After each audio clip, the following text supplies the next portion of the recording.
Welcome, everybody, to the Coffee Connections podcast.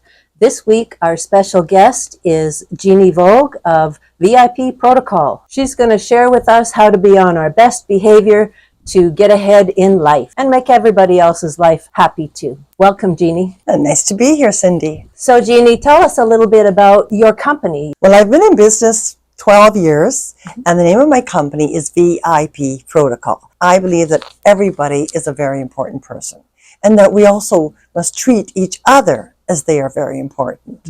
And so I do a lot of customer service and a lot of childhood etiquette. My biggest demographic there is the 11 to 16-year-old boys. Oh. My business was mostly office boot camp, dental office etiquette, doctor office etiquette.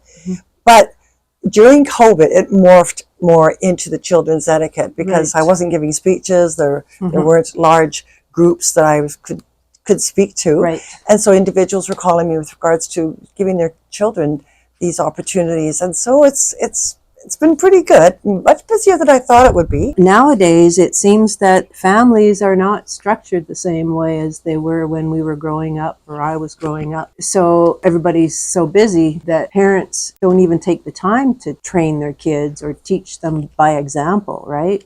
There's a couple things. Parents generally now say, I taught him his manners when he was 5. Well, it's a lifelong thing, isn't it? Exactly. And you think, well, how about some other skills that you taught at 5 and you're still teaching? You know, so that there's a disjunct there. What compelled you to start your own business? I taught band at the high school level for 30 years. And I was able to leave that profession. But when I taught at private school in BC, I was asking the kids during graduation, do you know how to handle yourself at the banquet and all the rest? And so I said, why don't you come in and I'll give you a little lesson on it. It was my personal hobby. So it wasn't as though I grew up behind a grocery store in East Edmonton. So, I mean, I was not in the world of that, but self-taught. Yes. And I had 4 children of my own, and I was teaching them what I was studying, and I saw how their confidence was soaring. Right. So I did this with the students in the private school, and it really caught on. I eventually left BC and returned back to Edmonton and decided that I would like to have a business teaching etiquette.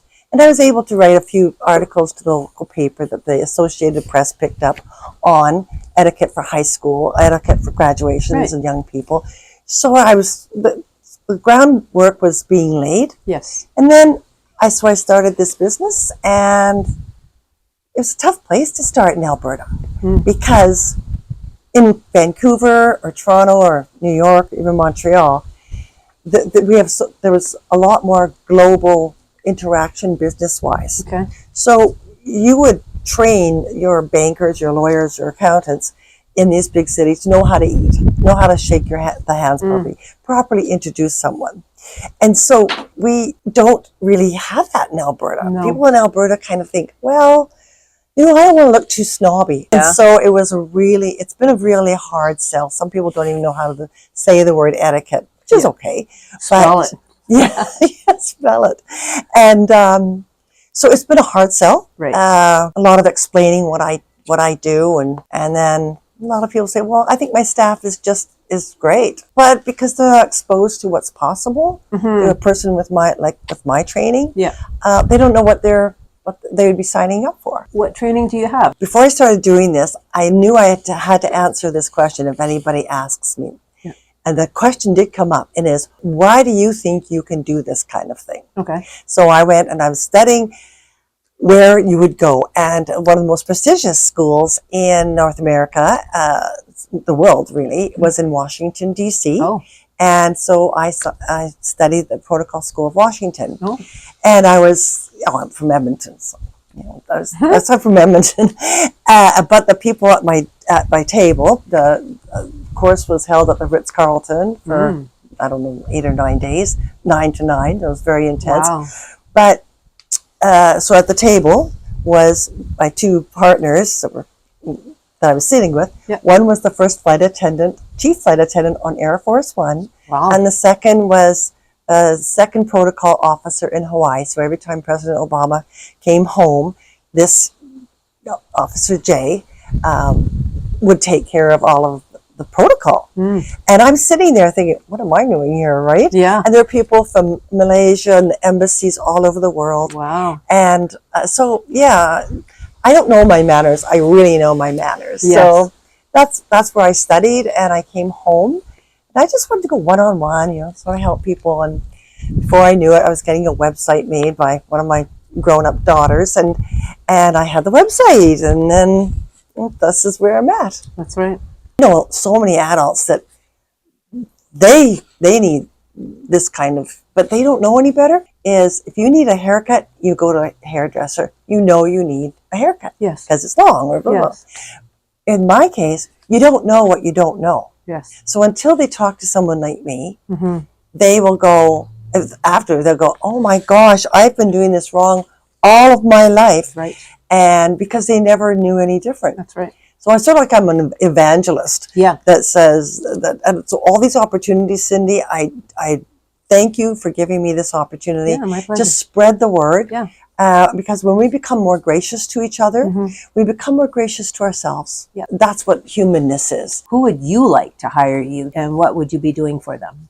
Well, the best client I have is a business person that really wants their staff and their business to have a gracious reputation. And these staffs are generally very good already, because that's who's running the show. Right. And they honor their staff Mm-hmm. enough to invest in their staff. Then they're also ready to invest in what I train. And that's who ends up hiring me. My clients already get it. Yeah.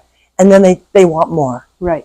Can you explain what the benefit of a company training their staff to be gracious? What's the benefit? First of all, just by the word, the vocabulary that they will now adopt. For example, instead of saying, I'll grab that for you, Mm-hmm. you know, I'll get that for you. Mm-hmm. Would you mind? Mm-hmm. My pleasure. Mm-hmm. And so now they're talking to each other like that. Mm-hmm. It softens all of the water cooler talk. Right. I think they don't know it, but Mm-hmm. that is one of the best side effects of this training. Mm. And another thing that somebody pointed out to me at a dermatology clinic that I was giving an course to, this person was not at the big seminar, so the employer had me come in and just work with this one person. That is what that employer wanted. She wanted everyone to be on the same track. Oh, nice. And so this person had done this kind of work for 17 years. After this, the private session, she said to me, "Thank you so much." And I said, "Well, don't thank me. Thank your boss." Yes. But then she said, "No, I've been doing this for 17 years, and no one has ever taken the time to improve me." Oh.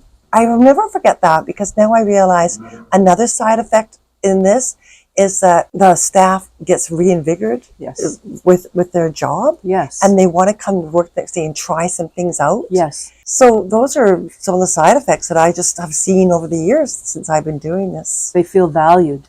Very much so. And Yeah. then they value the organization. Yes. And that's such a big message for employers. Right. They just don't kind of get that until you see it. It's sort of like they don't know what they don't know. Right. So that's, yes. It would elevate the whole atmosphere, wouldn't it? It does. Yeah. You just feel good when you're with somebody. Sometimes you can't put your finger on it, but people will remember how they felt when they were spoken to. Yes. They very often won't remember what you said. Yep. They can't even pinpoint that it's the way you said, "May I," and the way you said, "My pleasure." They can't say, "Oh, I feel good because of those words." They just know they feel good. But it is human nature Right. that's exactly the result of answering that phone graciously. And it also de-escalates a lot of the difficult client. You know, when you're saying "May I," and you're just by using those words, and of course, your tone of voice is going to soften when you say "My pleasure." Exactly. It's And going to smile. sound different than go, "No problem." Yes. It's dismissive. Yes. But "My pleasure," all of a sudden, even the employee's voice comes into a more comforting sound. That's right. What does your business offer your clients that differentiates you from your competitors? There are not a lot of people that do what I do here in Alberta. In fact, I believe I'm the only one that has this kind of certification, and maybe even Saskatchewan. Oh. So that's the first thing. Now, some people will call themselves customer service experts, Right. but they're also very involved in the numbers. So they'll come in and work with the staff, and they'll say, well, 30% this and 25% do this, and your customers are mostly 25 to 16 years old or whatever. Right. When I come in, they're on their feet right away. I bring phones. I as a teacher and as a student, Right. I don't want to listen. This is boring. Right. Tell me what I have to know. Yeah. Just cut to the chase. Yeah. And so in the first 5 minutes, they're on their feet and they are learning how to say their names so that everyone can hear them clearly.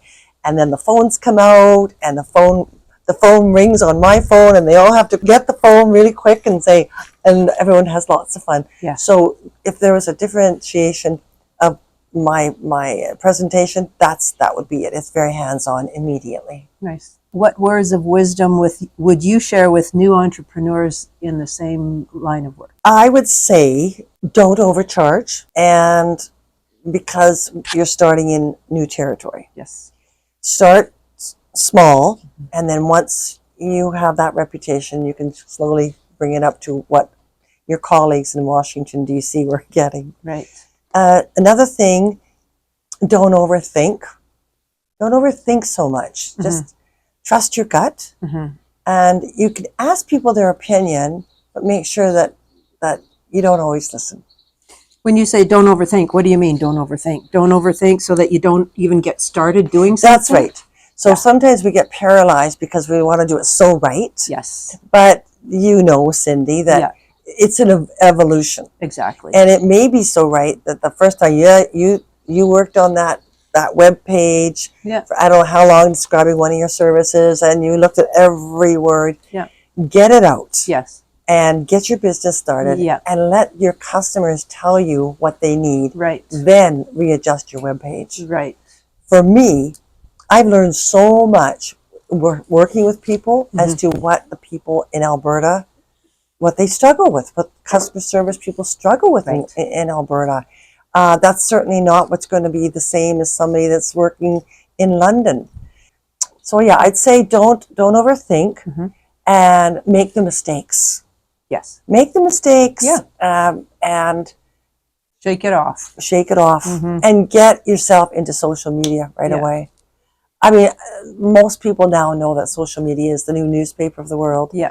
But I was very reluctant because I'm old school. But now I realize how important that was. Now, the last thing I'd like to say is get out of your house. Go to events. Get polished. Learn about other people at events so that you'll be a better teacher what not to do. Right. Because if you don't know, yes. So those are a few things I would suggest. Yeah, good advice. Great advice. Thank you. Do you have a personal brand, and how do you promote it? My brand, I think, would be just to always look great. Yes. And to talk to a lot of people. I think I say hi to people and they don't know who I am. Yeah. It opens up a world of conversation, right? And don't be afraid to be funny. Exactly. And people want to hear something funny about yourself, because so then they can laugh about their own self. That's right. Far too serious. Yeah. Yeah. So that's maybe that's my brand. I'm not sure. Yeah. So what was the driving force that kept you going through the tough times? Oh, I really believe in what I do. Yes. And it's a euphoria for me. I'm in my nirvana when I'm talking to 500 people or 5. To see their faces light up, and then they do things right after I do it, then we practice, and then they do it wrong, and then they all laugh at themselves. It's just a really rewarding. It's a real, I do it for myself, actually. Yeah. And then the fact that you're giving someone a different way to think about their life, that's a pretty powerful place to be in. So that's what really keeps me going. Would you like to leave the viewers with any last words or comments? Make sure you see your may I's, please, thank yous. And don't say no worries and no problems. Those are 2 negatives. And other than that, when you're starting your business, find someone else that's starting theirs about the same time. I had a very good friend with Times Square. That's her business, and I hope that you'll be able to talk to her like this. Well, tell me what Times Square is about. It's a personal concierge. Okay. And her business is all sorts of things. I just think it's fascinating. For instance, if you're busy at a job and you're going to get the plumber in, and someone's got to be there in the house. Okay. She'll be in the house. She'll sit in the house, and that does that a lot. Also, if you're going away and the garbages have to go out on the Wednesdays, she'll go. One of her people will go and and bring it the next morning, because that's not a good thing in many neighborhoods. And she's a kind person, right? And what better do you want to work with than someone's kind, yes, and gets it, and she motivates you. Yes. That's good. So it was great, because a lot of people, there was a few naysayers in my life. So what type of support did you have when you decided to start your business? My other half was very supportive, and my daughters, again, very supportive. But some sort of didn't say much. Yes. Some said like, "Oh, are you sure you can do that? This is Alberta." So that would not be a supportive person. Right. Or they would look at you like, "Oh, I know, this is your little business." You know that look? Yeah. Another one? Yes. And I just said, "Oh, yeah, we've got that little business. That's good, something to keep you busy." Exactly. And so that's not support. No. So you realize that it's not that they didn't give support. And I learned this now. Sometimes it's jealousy that they don't have the courage. Yes. And I never think that somebody could be jealous of you, but human nature, just the way their tone of their voice tells a lot. And some people just don't understand why you would want to do that. Right. So you let those go. Yeah. And you don't even have to defend yourself. Nope. But there was, and then when I do say I have a certain kind of a client, or I have this opportunity, like I've just been invited to have a meeting with the Lieutenant Governor General in July. Wow. That's nice. A private meeting at her home. And aren't you on TV now? Yes. Tell us about that. Well, I'm not a regular, but I'm regularly on CTV Morning Live. Nice. And I've done global and CBC radio a lot. There's so many subjects. There's travel etiquette. I'm going to be doing in July one on wedding etiquette. And that book goes forever. Wow. But so does travel etiquette. Yes. Camping etiquette. Like what's the deal? There's etiquette for camping. Wow. Yes.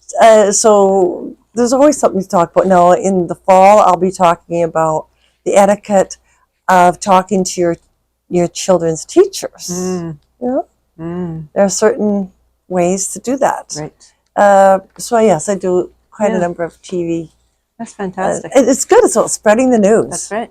But it is about spreading the news and just say, this is out there. Just not me, but just be aware that. Right. And enjoy it. Yeah. If you make it a part of your life is enriched, and you enrich not only your life, but the people around you. You sure do. It's just a really very rewarding experience for all. Nice. Thank you for having me, Cindy. You're just a gem, and I love working with you. Yeah. And I wish you all the best. Thank you. On these podcasts. It was a pleasure to do this. Thank you so much, Jeannie. Okay. Thank you, viewers. I hope you enjoyed this podcast. Please reach out to Jeannie. I'm sure she'll have a conversation with you and be pleased to provide her services for you. Don't forget to subscribe and share this with your friends. Bye for now.